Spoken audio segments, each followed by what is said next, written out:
people call it, just to watch what I've done throughout the years. So like, hopefully I can keep going with this for like the next couple of years. But it's motivation, man. Yeah, that's why I want to show it to people, like just motivate them to like learn new stuff. That's my main goal. Yeah, like if I can like enhance people's mind to say, hey, I don't have to just stay at home and just smoke weed all day. I can actually, play some keys. I can go to the gym. It's okay to, to get, have a little buzz here and there.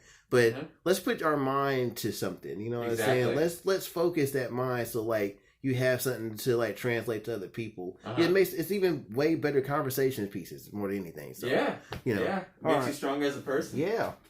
Sure. I think that's my main game for this. Is like if I can do this, I really will hope to like get to know more people, like in just different fields and things like that. And I think it just helps me with everything else. But, yeah. So what are you saying? We're going to do what? Yeah. So we'll stay with the. I think last time we did "So What" the song. So we did So that thing. So we'll continue on with that. So, and I told you, like, when you're soloing over that chord change, you can use all the white keys. So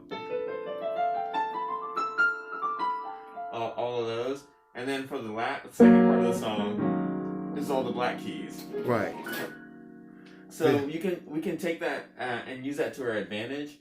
So since this first chord, this D minor 7, is basically all the white keys, it's a product of C major. Okay. All right. So C major we've done before because that's just starting on C and going from C to C. Right. All right. And so you take the first note, third note, fifth note, and seventh note. So C, E, G, and B. Okay. And so we would call that the major one. It's happy sounding, right? So, okay. So that's major 1.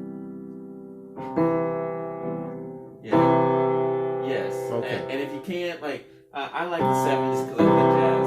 Okay. I love having that 7 in there. Okay. But you don't have to have it. And then, so since we have 1 3 5 or 1 3 5 7, now we can go 2 4 6 or 2 4 6 8.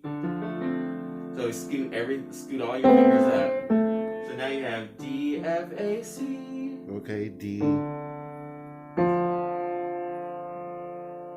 Let's see. C, D, E, F. D, F, A. So you should, like, if you're starting on D here, you just play, skip 1, play, skip 1, play. There you go. Okay. Yeah.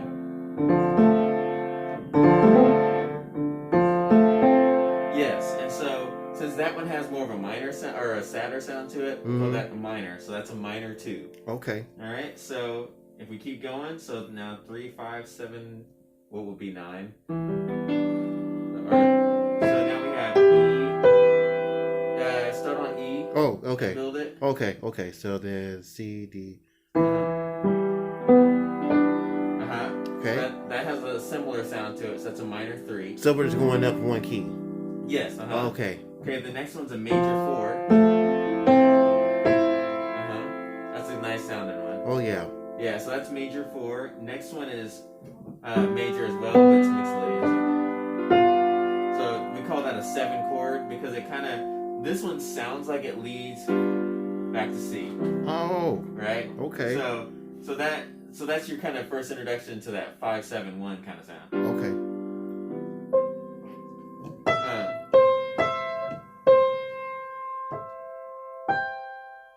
Yeah. Yeah.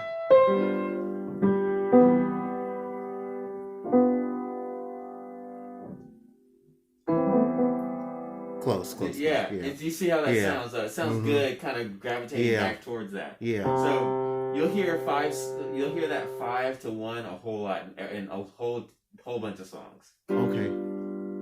So that's 5. We'll keep on going from there. So go back to the G, B, D, F. That's our 5-7 chord. G. So this is B. G. That's right. Okay. So G what? So G and then going up from there B. Yeah, just making that chord again.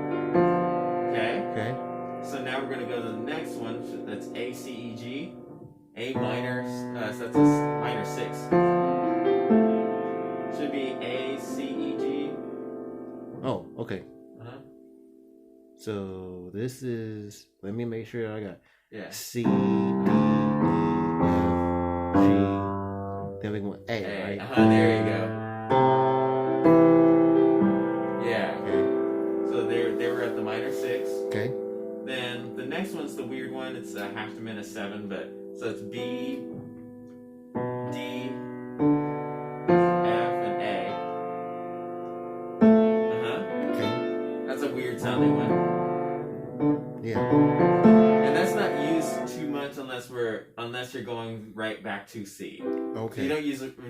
People don't really use 7 too much. And then if you go up again, you're right back at C. So now you're right at C, E, G, B again. Yes. Yeah. Okay. So since you have all of those, I'm going to write this down for you so you Okay. have it. But so major 1, minor 2, minor 3, major 4, major 5, minor 6, half diminished 7, and then 1. Okay. You can actually use those to create songs. Okay. And you can transpose that into any key. So like that C major works really well because it's all the white keys. But say for instance we wanted to do it in F. F has B flat in it. You can do the same thing. So what would it be? There.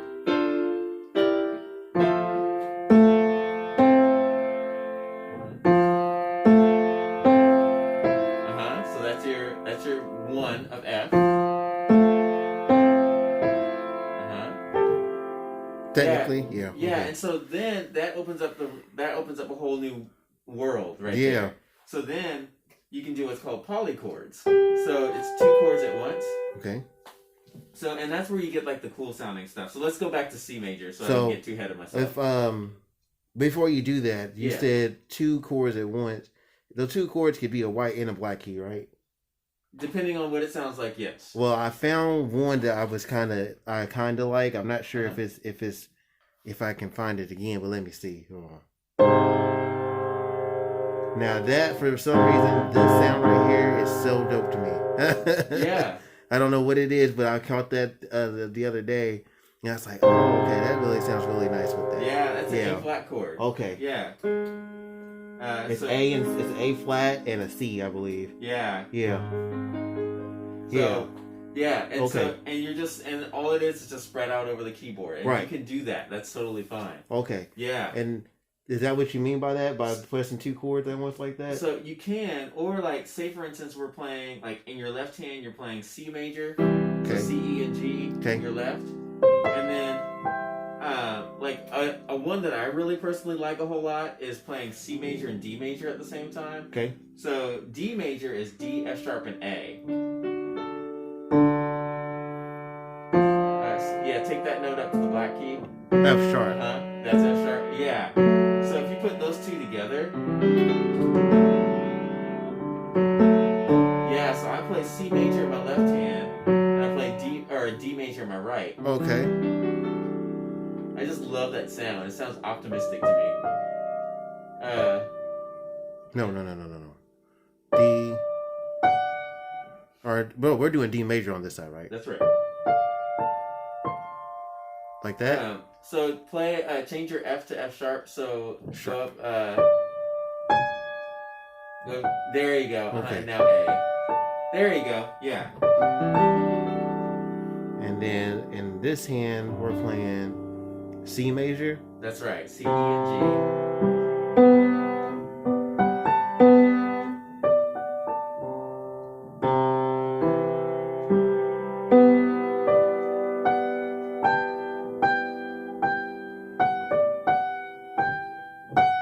Yeah, and so now you have this whole new like uplifting sound that you can work with. Oh, this is a little bit out of whack, I see. I see that's not tuned all the way. There you go. Okay. How old is this? This piano, it's extremely old. Oh, okay, that's Yeah. right. That's what it is. Yeah, some of those keys are definitely out of tune. Right there? Go take that top note, your G, and bring it up one more key to A. Yeah, there you go. Yeah, so that's D major up there.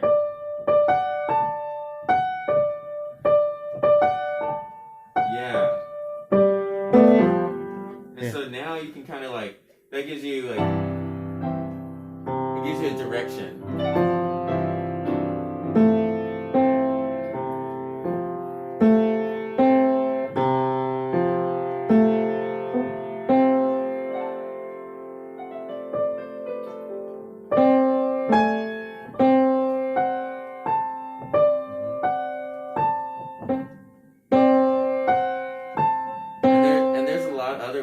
A lot of other options too. Okay. So it just kind of leaves you up to experiment with stuff. Yeah. But it gives you kind of a like.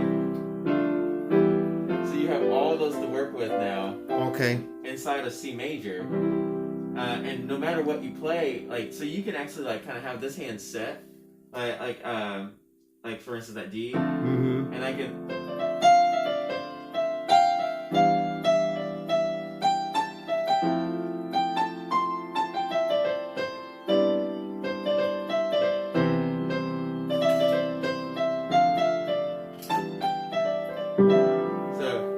So once you have that set, you can play any of the white keys and it's gonna sound cool.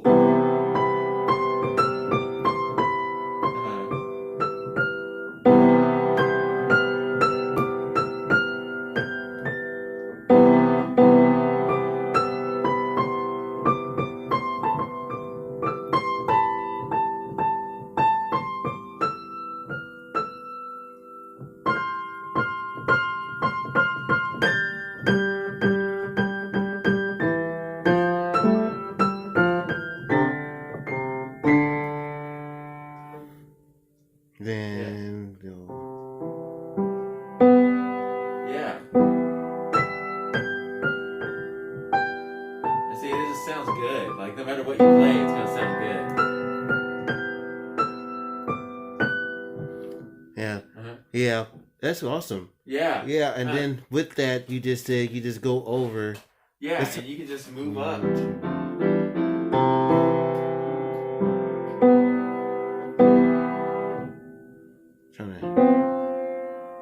Close. Yeah.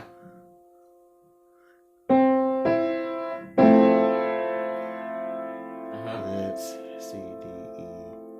This is F? Is this an F? That's right. Okay, so this is like, what's this called? This right here. That's F major 7. That's F major 7. Yes. Okay. So that's the... So I skipped 2 technically. Yes. Okay. Yeah, and that's totally okay. Yeah. And then that is my E major? That's E minor. E minor. Okay. Yeah. And then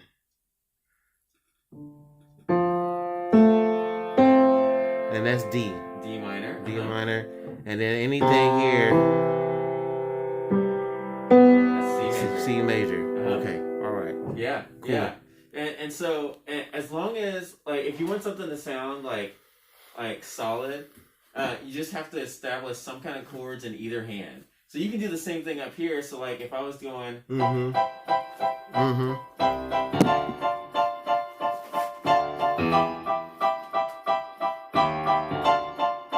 that's all that is.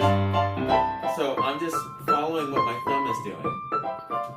See, now there's a thing that I'm having trouble with. Is basically like you could be doing, C through G, whatever, in one hand, and then I want to try and do something like different. Like I'm trying to figure out like should I like do see this is my bass area, right? And this is treble. That's right. All right. So with the melody starts off either side, right? It can. Either side. Usually melodies start on the higher end, like on the treble side, just because it's easier for people to like grasp onto it. Okay. So, and I think like, so like if you win, I don't know, it's the first thing that pops in my head. All right. So that thing is just, yeah, C, D, E, E, D, C. So if I did that, I don't know. So that's my melody. Okay. So, yeah, and so all I did to add to that at first is play a chord down here. Okay. So that now the listener, whoever's listening, Mm-hmm. has something to connect that melody to. Yeah, so you're explaining.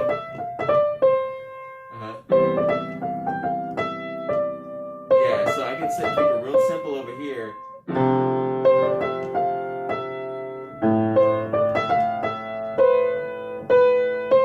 Yeah, so you're just kind of giving the audience something to latch onto, and then you can do whatever you want, because then it's already up here. Okay, because I was wondering, like, man, how is it that these people are doing like 10-minute songs, and people are like listening the whole 10 minutes? Yeah. Because like I'm trying to feel like sometimes like that first little melody, you probably only going to hear that like probably 2 times technically that whole song. Yeah. And then like they're freestyling it. Well, I know they wrote it down basically or whatever.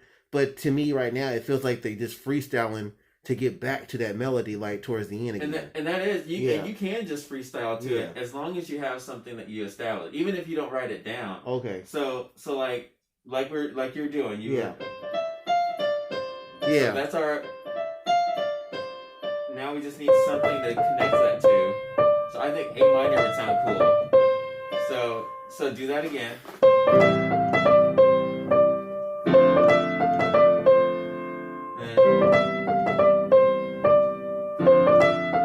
So that's my 4 chords. So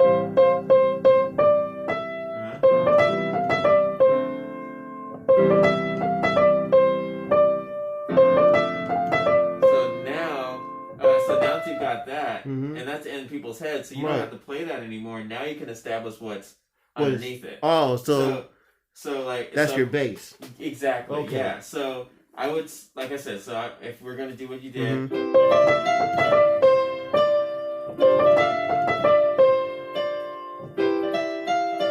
I've got that. Oops. Now I can go. So now I can just kind of.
Trying to find something that I like with the tones when it comes to that. And so when it comes to like establishing what you're doing in the bass, then the chords need to go here so that the bass has a direction. Because if not, it's going to just kind of sound like you're fishing around it down here. Okay. You have a direction. So you need to be further maybe to the other to your treble.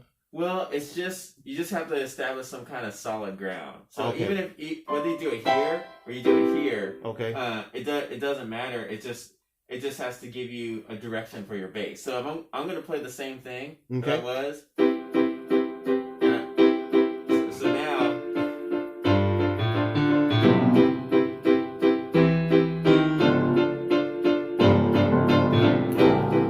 Yeah.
Yeah, Awesome. so now you have a Awesome. direction that you're going in. Yeah. Yeah. Okay. Well, now I understand what all my freestyling at home is doing for me. Yeah, and you got it. Yeah. Yeah.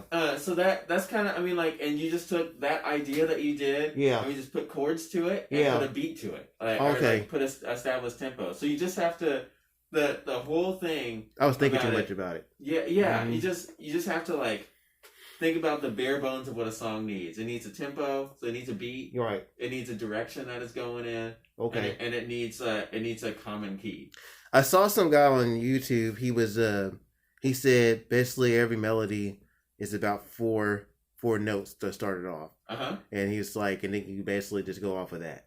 It's like once you find those 4 notes that like that you really like, you know what I'm saying? Like sometimes it will automatically like be embedded in your brain the minute that you hear the first note. Yeah. But then you'll find the pattern the minute you hear that note. He said it's like it's all about, your vibe for the day. Like even if you don't feel like really practicing, sometimes you might find something out of nowhere off that beat. And then it was like, oh, that sounds nice. Then you just go off from there. Yeah. And then you just keep messing with it till you find something. And like you said, there's millions of like ways to make a song. It was like there's no point in asking someone like how to make a song, because at the end of the day, your song might not even sound good to someone else. It might sound great to somebody else. Yeah. You know what I'm saying? Exactly. So I was like, that's true. I was like, he's like, so don't even ever like worry about, man, am I doing the song justice? Like, if it sounds good to you, eventually it's going to start sounding good to other people. Exactly. Like, yeah. okay. It's your story. Yeah. Yeah. It's your story to write. Yeah. And it's like, that's another thing I kept noticing. Like, the more I like say or like hum or harmonize in my head, like it's easier to like try to think of different things to do. You know what I'm saying? So like when I found this, I was like, that was like so nice. I don't know why that vibe just hit me. Yeah. That note right there, and I was like, dude, I started just messing around with that and just coming up with random stuff, just like at home, just playing around. And I was like, dude, I was getting ready to mess with this book. I'm gonna do it when I get home now, but I haven't had a chance to open it up yet. But I was about to do that before I came over, but. It's okay. I'll get it done. And I know I'm glad you brought the book, but I was thinking about you this week, and I wanted to tell you about that. That's a good way to kind of increase your creativity. Okay. And just kind of play around. Yeah. See, that was the thing I kept thinking. I was like, dude, I think I'm learning a lot just because when we do our freestyles, it helps, like it just makes you comfortable more with the keys. Because now when I look at this, I know where my keys are a lot better. But not all the way, but I can definitely tell, like, I know that when these two are right here, I know C's right there. Yeah. You know what I'm saying? Then I know behind this is B, and in front of it is D. So like I'm starting to figure that out now. Yeah. Like, and now like sometimes like I don't pay attention. Now I'll notice that I've caught on. Like I'll go look and I found the C already in this hand. So now I've been trying to like guide my hands like with the keyboard without looking on my Ray Charles shit here and trying to like figure all that stuff out. And sometimes I actually can figure out which note is, or I know that I'm getting close to that C. And I was like, okay, I'm starting to figure, these patterns out, or like what the sound's supposed to be. So that's like, it's it's just like they say, it takes time, and like everyone online, or like everybody basically who I've seen on YouTube, they all say the same thing. Just take your time, like because the speed will come with repetition. You know what I'm saying? The more you keep like practicing, like the easier everything gets, which is very true with everything. Yeah. But like for you, like, oh man, how can I get fast with piano? Just keep practicing. Yeah. Just keep practicing. Like that's literally, that's it. But I was like, dude, I've been learning so much, man. Just like I said, the more I like focus myself and